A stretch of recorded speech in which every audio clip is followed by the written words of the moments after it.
연사님의 강연이 준비가 되어 있는데요. 레이윙클러님은 20년 이상을 라이브 투어와 화려한 공연을 디자인하는 데 헌신해 왔습니다. 대표 프로젝트 몇 가지 말씀드리면 엘튼 존의 Goodbye Yellow Brick 투어, AC/DC Rock Over Bust 투어, 로비 윌리엄스의 Swing Two Ways 투어 등이 있습니다. 네, 레이 윙클러 연사님 해외 체류 중이신 관계로 영상으로 만나보시겠습니다. 주제는 The Architecture of Entertainment, 엔터테인먼트와 건축이라는 주제입니다. 지금 함께 하시죠.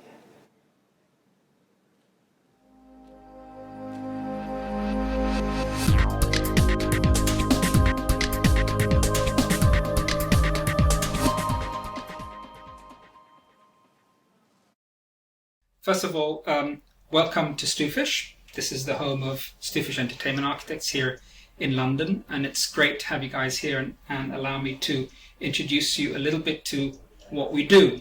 Now, as entertainment architects, we do both architecture and entertainment, and they come together to create this wonderful new genre that we call entertainment architects, which covers a huge broad range.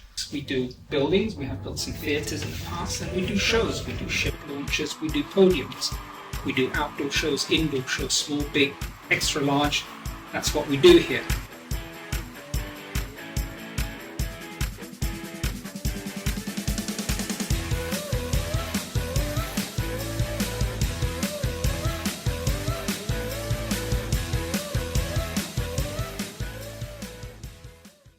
But I think it's important to start off with the understanding of where all of this came from. And behind me you have the late and great Mark Fisher, who was the founder of STUFish, then known as the Mark Fisher Studio.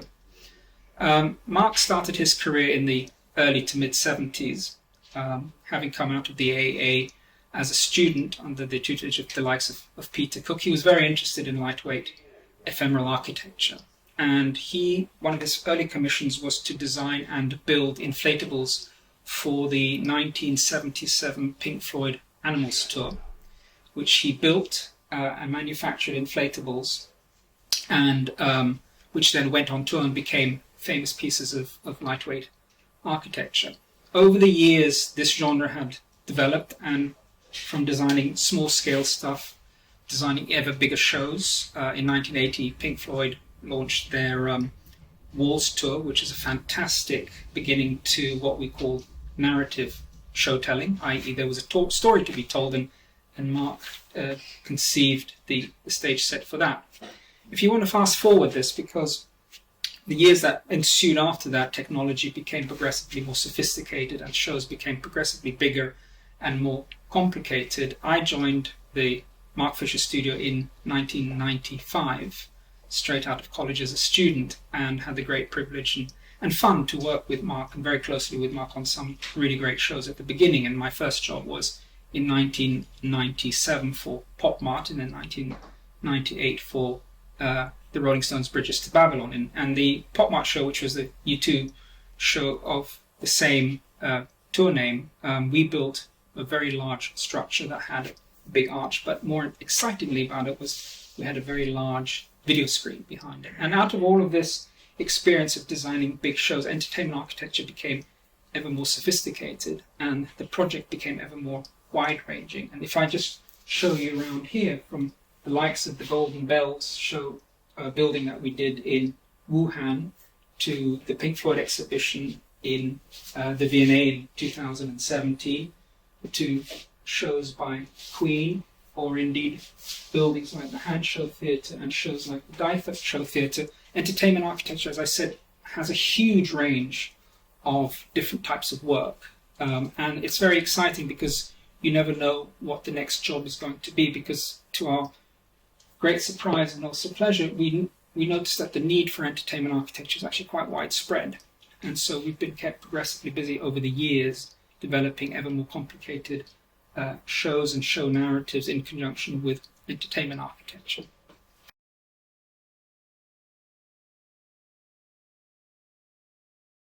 Great. So you're here in the Hall of Frames. It's a nice little display of some of the work that we have done at STUFish over the last years. And it's, as I said earlier, it's entertainment architecture covers a huge range of different works, and it's difficult to understand where to start and where to end. So I'm just going to randomly pick one or two projects that we have been doing, and one of which is very relevant because the Rolling Stones are going out again at the end of this month, their first show in St. Louis, USA, and it's for the No Filter Tour, which we designed back in 2017. And the relationship that the Stones had with Mark going back over 30 years has continued, and we've had the great privilege of working on a number of projects with them. And indeed, one of my first jobs when I started working here was to work on the show called The Bridges to Babylon, which was back in 1997.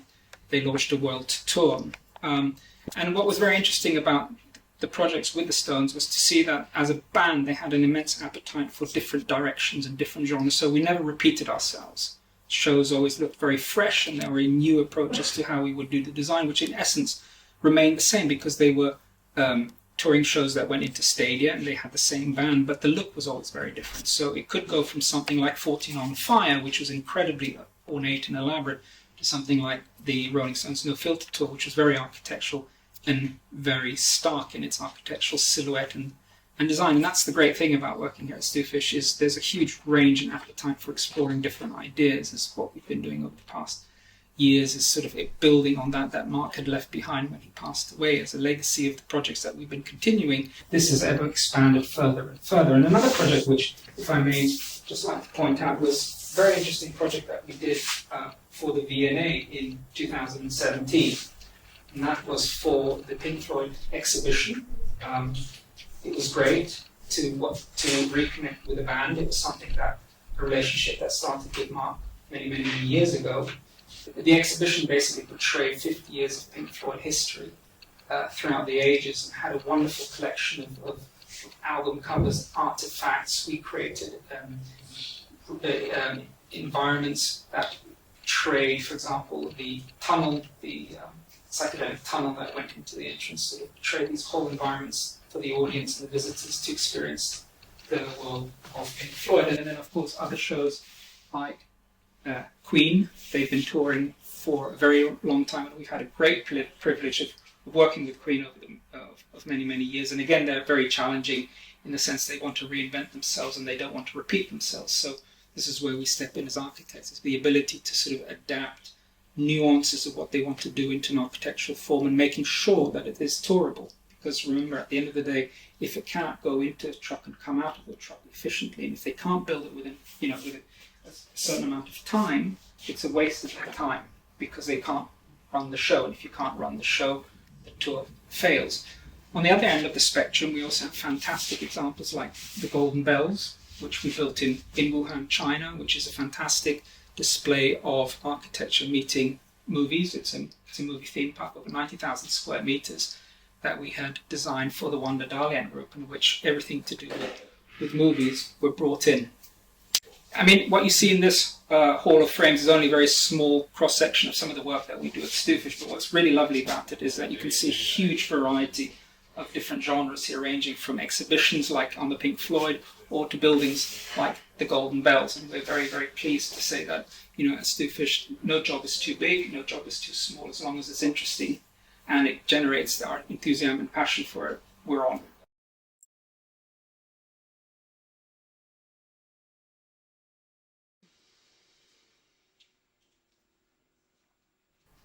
Well, the global pandemic, to say the least, has been in many ways catastrophic. I mean, it's affected so many industries, and of course the live entertainment industry has been particularly affected by the fact that people were no longer allowed to congregate, and the lifeblood of a lot of the stuff that we do as entertainment architects is keeping an audience entertained and having people gather together in large crowds to enjoy the music, enjoy the event, enjoy the architecture that delivers on the event. And so when all of these restrictions came about, that pretty much stopped overnight.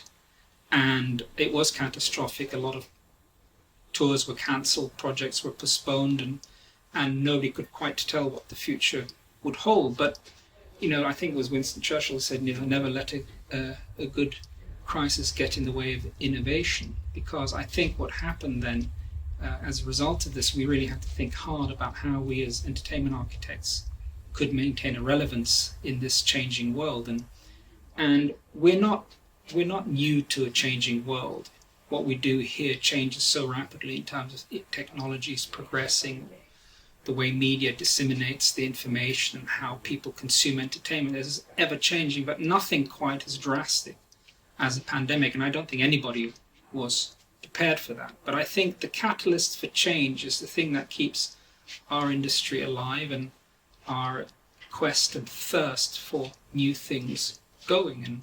And one of the things that we did at STUFish is to maintain very proactive about how we could use our skill set and migrate with it sideways. So a number of things that we did. For example, we did a completely a show with no audience whatsoever back in 2020 for New Year's Eve. Arashi, a very large Japanese boy band, decided to proceed with a concert at the Tokyo Dome, and we designed a set for them to go into the Tokyo Dome, and there was zero audience in the house, but it was beautifully shot. We could create, as entertainment architects, we could create an all-encompassing stage design that would take on far more real estate than we ever had it been a live audience. And we were inventive in the way we could bring the home audience on screen back into the theatre by using, for example, screens where you could post your own picture and you could appear in the film shoot as a part of an audience on the screen, or the increasing use of augmented realities in which you can superimpose different actions that don't happen in the physical world. You're oblivious to in the physical space as to what is happening, but with augmented reality, sort of the overlay of different narratives is very powerful. And we started to think along those lines. And I think the really interesting thing for us was the fact that when we design our buildings or our stage sets, we go through different processes, which really starts with a conversation with the artist, and the conversation turns into reference images and the early sketches, and then we start to model things in 3D, and then we start to model them in more detail, and often use have the use of the Oculus, the virtual headset, for the artists to look through. And that's really what we've been doing for many, many years. What we didn't realize until the pandemic hit is that's where our job then stopped, because that 3D model could never really be built for the audience to see. So a lot of it was just then consumed on screen. And that's a very, very different experience for the audience to see their favorite artists. And so we had to become inventive on how we created our set design so that it was primarily done for the camera, and the band could move through different spaces in a way they could never have done doing a live event.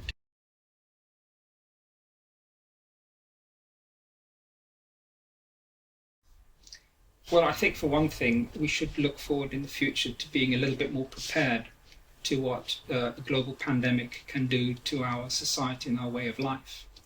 And I think as architects and designers in particular, we have responsibilities to ensure that the environments that we create for the future consumption of entertainment, be it the theatres or the stage sets that we create, take that into consideration and take that into account. And one of the things that we have done at STUFish over the last year is to look very carefully at how theatres work and how you load and unload people, and what makes a place COVID friendly or COVID safe versus being unfriendly and unsafe. And so we created this thing called the Vertical Theatre Group with a group of people. We went out to market with a design for a vertical theatre that was an open air structure, had a roof, but allowed for very clever circulation within the building, where you fed the audience from four corners of the structure into their own opera boxes, so that people only never really crossed paths, that each group could load simultaneously. We had opera boxes where up to 8 people could sit in an environment that was physically separated from the next opera box, and it was naturally ventilated, which allowed for fresh air to blow through it, and therefore create a much more friendly environment that the virus couldn't spread into. And that continues on into entertainment in the form of stadium designs, where we have to now design sets that take COVID into considerations, that we don't allow the audiences to come too close, that we keep sensible separations between the artists and the audiences in a way that doesn't disrupt the relationship that the artist has with their audiences, and so that it doesn't feel like a barrier has been put between the two. And that's through clever design and the clever manipulation of space is what we can do here at STUFish.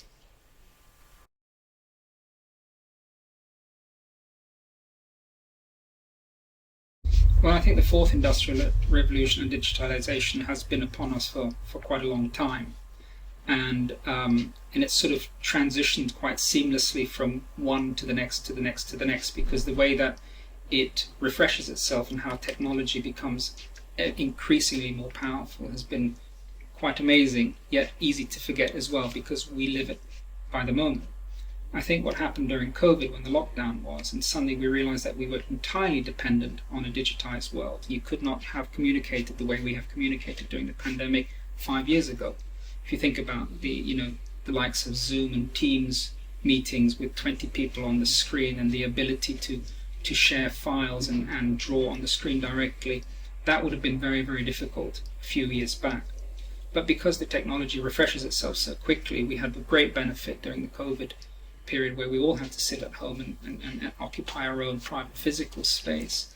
It's actually shared the digital space in a way that was revolutionary. In the case of STUFish, we managed to pack up here and reinstate ourselves at home. Probably within 48 hours, we were up and running, and there was no missing of a beat. And that was because the technology was there to service the way we worked. And I think moving forward, knowing that the future is not predictable, nor is it probably safe to say that this will never happen again. I think the experiences that we learned from this is that we have to create a more sustainable environment in which we can operate in, so that the negative impact of a lockdown and having to not be able to travel and communicate with people digitally doesn't happen again the way it happened now, because I think it does have a very big side effect and a cost, and that is human interaction, which sits at the center of who we are and how we consume our entertainment. Is so important to be there physically.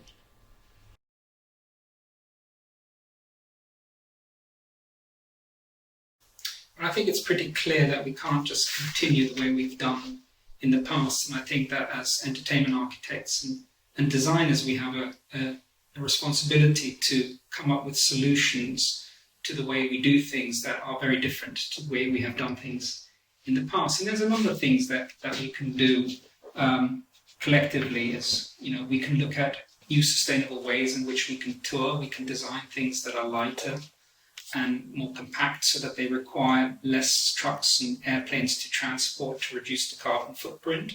We can be intelligent about how we consume entertainment, and we can think about a good mixture between the digital and the physical world, so that not every event has to become an event that happens in the physical world. And I think, if we all put our minds together on this one, there could be some very, very exciting solutions out there that will change the course in the way we do things. And I have great belief that collectively with our brain power is something that we can achieve.